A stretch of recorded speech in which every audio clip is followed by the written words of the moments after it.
மக்களை காப்போம் தமிழகத்தை மீட்போம் என்ற முழக்கத்துடன் தமிழகம் முழுவதும் சுற்றுப்பயணம் மேற்கொண்டுள்ள அதிமுக பொதுச் செயலாளர் எடப்பாடி பழனிசாமி கோவை மாவட்டம் சூலூரில் மக்கள் மத்தியில் பேசிய காட்சிகளை பார்க்கலாம்.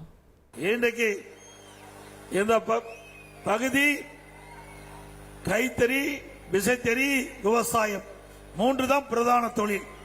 அனைத்து இந்திய அண்ணா திராவிட முன்னேற்ற கழக ஆட்சி இருக்கின்ற வரை இந்த மூன்று தொழிலும் பாதுகாக்கப்பட்டு இந்த மூன்று தொழில் ஈடுபட்டுகின்ற அத்தனை பேரும் மகிழ்ச்சியோடு வாழ்ந்த காலம் அதிமுக ஆட்சி காலம்.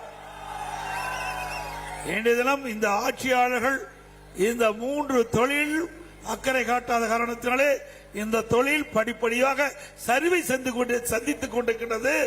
இந்த பகுதியில் இருக்கின்ற நம்முடைய நெசவு செய்யும் விசைத்தறி தொழிலாளர்கள் கூலிக்கு நெசவு செய்கின்றவர்கள், அவர்களுக்கு கூலி உயர்வு கேட்டு ஒரு மாதம் தொடர்ந்து போராட்டம் நடத்தினார்கள். சட்டமன்றத்தில் மரியாதைக்கு எஸ்பி வேலுமணி அவர்கள், உங்களுடைய சட்டமன்ற உறுப்பினர் அறிவிச்ச கந்தசாமி அவர்கள், கோவை மாவட்டத்தில் இருக்கின்ற அனைத்து சட்டமன்ற உறுப்பினர்கள் உங்களுக்காக சட்டமன்றத்தில் குரல் கொடுத்து கவன ஈர்ப்பு தீர்மானத்தை கொண்டு அரசனுடைய கவனத்திற்கு கொண்டு போனோம். அதுக்கு பிறகுதான் இந்த அரசாங்கம் இந்த கூலி உயர்வுக்கு தீர்வு காணப்பட்டது என்பதை நேரத்தில் குறிப்பிட விரும்புகின்றேன். அதே போல கைத்தறி நெசவாளர்கள் அவர்கள் பல பேர் ஏழைகளாக இருக்கின்றார்கள், வீடு இல்லாம இருக்கிறாங்க. அம்மா அவர்கள் அதை உணர்ந்து பசுமை வீடுகள் கொடுத்தாங்க. இந்த ஆட்சியில் அது நிறுத்தப்பட்டு விட்டது. மீண்டும் அதிமுக ஆட்சி வளர்ந்தவுடன் நம்முடைய கைத்தறி நெசவாளர்கள் ஏழைகளுக்கு, விசைத்தறி தொழில் செய்கின்ற அந்த ஏழைகளுக்கு அற்புதமான கான்கிரீட் வீடு பல லட்சம் மதிப்பிலே கட்டி கொடுக்கப்படும்.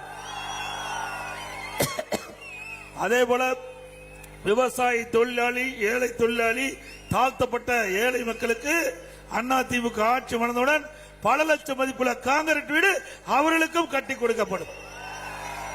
அதிமுக ஆட்சி இருக்கின்ற பொழுது பொன்மனச்சம்பல் புரட்சி தலைவர் எம்ஜிஆர் அவர்கள் இந்த பகுதிக்கு கூட்டு கொடுத்த அத்திக்கடவு திட்டம் வழியாக மக்களுக்கு குடிநீர் வழங்கப்பட்டது. அது இப்பொழுது தேவைகள் அதிகமாக இருந்த காரணத்தில் இந்த விடியா திமுக அரசு முறையாக இந்த மக்களுக்கு குடிநீர் வழங்க முடியாத ஒரு சூழ்நிலை. மீண்டும் அதிமுக ஆட்சி வந்தவுடன் புதிதாக ஒரு குடிநீர் திட்டத்தை உருவாக்கி இந்த பகுதி மக்களுக்கு தடையில்லாம தூய்மையான பாதுகாப்பான குடிநீர் வழங்கப்படும். இன்றைக்கு அனைத்து இந்திய அண்ணா திராவிட முன்னேற்ற கழக ஆட்சி இருக்கின்ற பொழுது பலதரப்பட்ட மக்களுக்கும் தேவையான அடிப்படை வசதி செய்து கொடுத்தோம். இன்றைக்கு விடியா திமுக ஆட்சி வந்த பிறகு இன்றைக்கு வீட்டு வரி 100% உயர்த்தப்பட்டு விட்டது.